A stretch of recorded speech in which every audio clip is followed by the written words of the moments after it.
तर good morning guys, good morning. कसे आहात सर्व? आय होप सर्व ठीक असतात.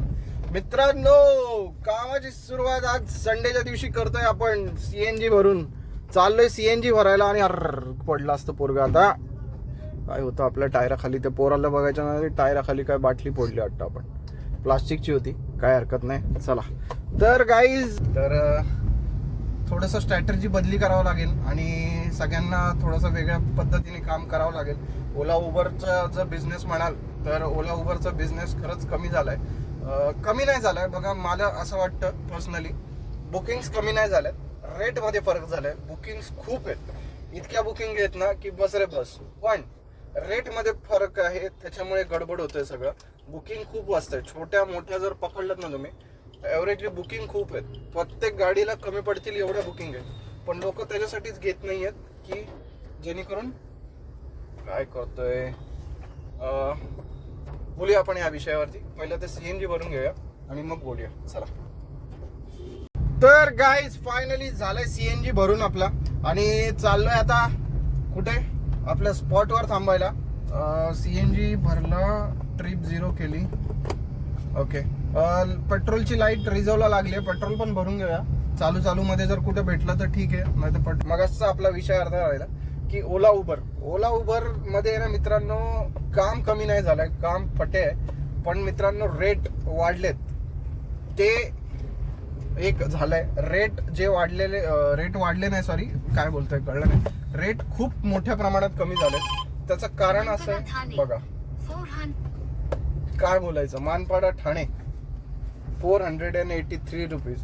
रिक्षावाला पण 500 रुपयाच्या खाली जाणार नाही गाईज. रिक्षावाला पण ठाण्याला, रिक्षावाले पण इकडनं कल्याणचे वगैरे 150-200 रुपये घेतात. काय हिशोबाने देतोय त्याचं त्याला माहिती, जाऊ दे, लक लाभ त्याचं त्याला. अल्गोरिदम काम करत असतं, बाकी काही नाही मित्रांनो.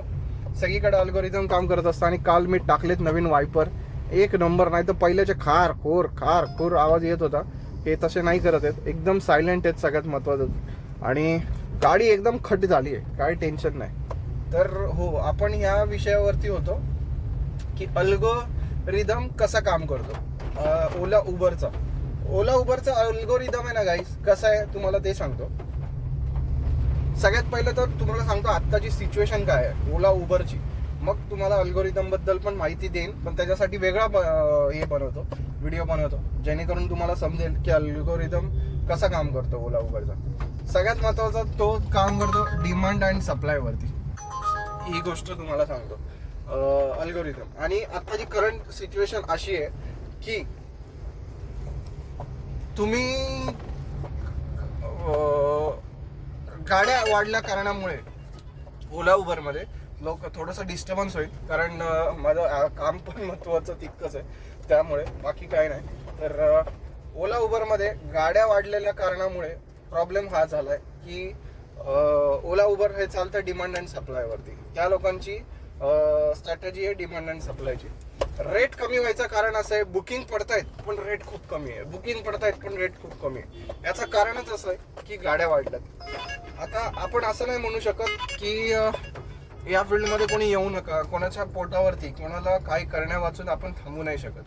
पण ह्या लाईनमध्ये इतक्या गाड्या झाल्यात आणि त्याही म्हणजे ज्या खूप वेगवेगळ्या फील्डमधनं लोक या फील्डमध्ये आलेत. माझा एक्सपिरियन्स सांगतो तुम्हाला, खूप वेगवेगळ्या फील्डमधनं लोक या फील्डमध्ये आलेत.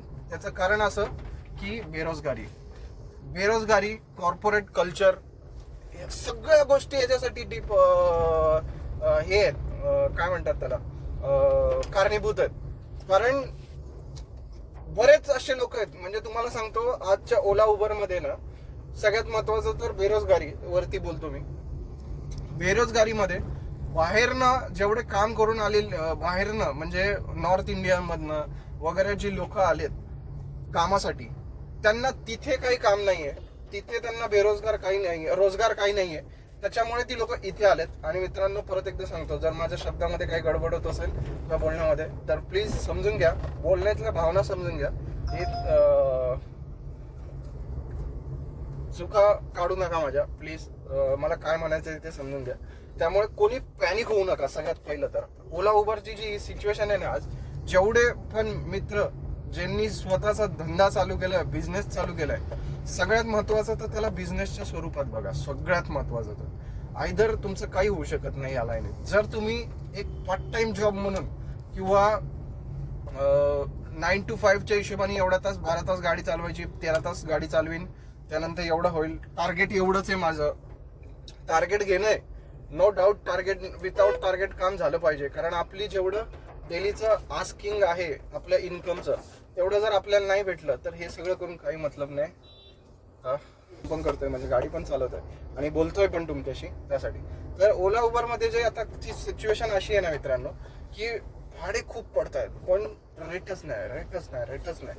त्याच्यासाठी सोल्युशन एकच आहे की गाड्या कमी झाल्या पाहिजेत. आयदर काहीच होऊ शकत नाही. जर गाड्या कमी असतील तरच तुम्हाला रेट चांगला भेटेल. युसेज आहे ना, तुम्हाला सांगू, ओला उबरचा यूज आता जेवढा आहे ना त्याच्यापेक्षा डबल होणार आहे, मी तुम्हाला सांगतो. कारण आज पहिलं एक साधारण वर्ग होता की तो फक्त ओला उबर वापरायचा, एक प्राईम वर्ग होता तो ओला उबर वापरायचा. त्याच्यानंतर आता असं झालंय की प्रत्येक वर्गातला माणूस हा ओला उबर यूज करू शकतोय आजच्या काळामध्ये.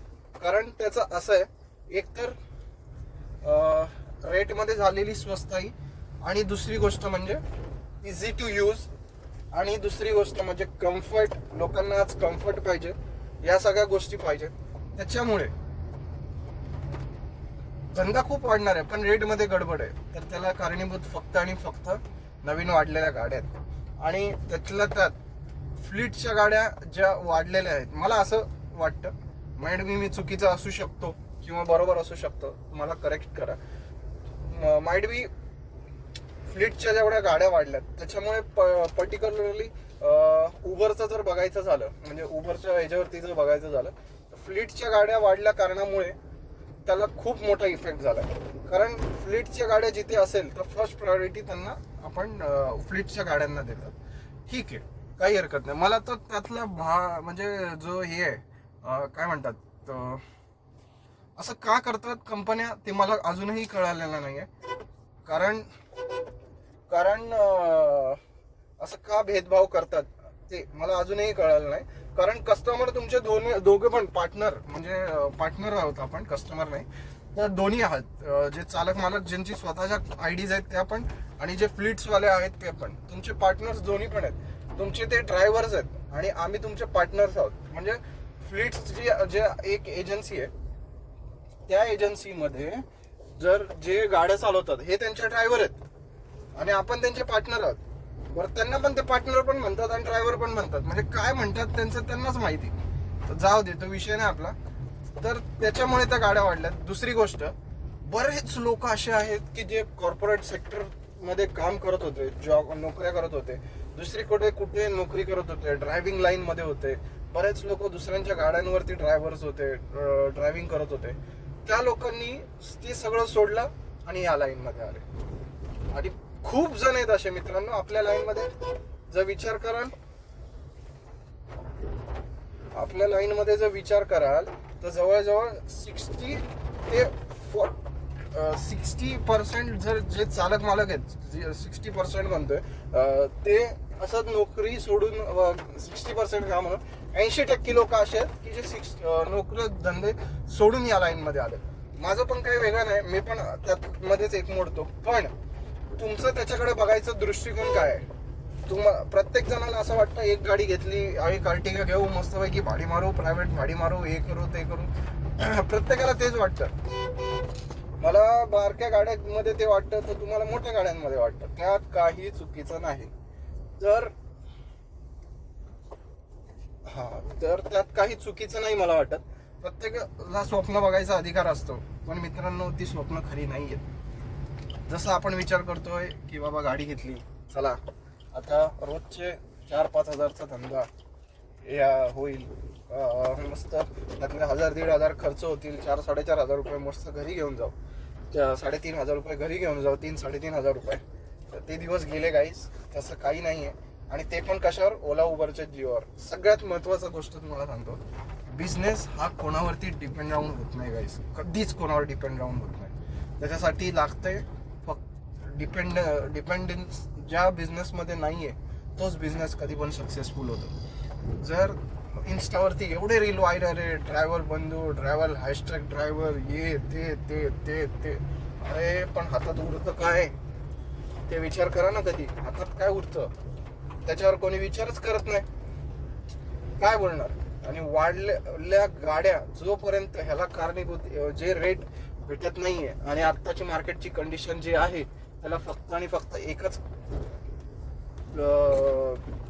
हे आहे, मला असं वाटतं की वाढलेल्या गाड्या जोपर्यंत नो नॉनसेन्स थिंग्स ह्याच्यातनं, म्हणजे नॉनसेन्स थिंग्स वाले ज्या ह्यातमध्ये आलेले आहेत, ज्या लोकांचं ह्याच्यामध्ये काय म्हणतात त्याला, म्हणजे खूप लोक असे आहेत ना ज्यांचे रेकॉर्ड्स डेंजर आहेत, खूप म्हणजे खूप डेंजर आहेत. आणि असे लोक या सर्व्हिसेसमध्ये आहेत, लोकांचं जीवाबरोबर चाललंय. त्या लोकांना सगळ्यात पहिलं तर कमी केलं पाहिजे. आणि जे गव्हर्नमेंटने आता रूल्स अँड रेग्युलेशन आणतायत ते खरंच चांगलं आहे, होईल.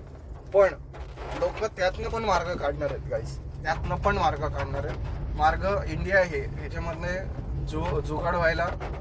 जुगाड करायला आपण इंडियन्स एक नंबर आहोत, त्याच्याबद्दल काहीच शंका निशंका नाहीये. तर एक मिनिट,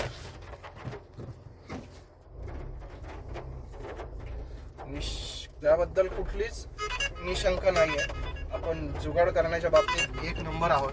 तर असं काय आहे, त्यामुळे जर गाडी वाढल्यात, रेट भेटत नाहीये, त्याला कारणीभूत फक्त आणि फक्त वाढलेल्या गाड्या आहेत फक्त.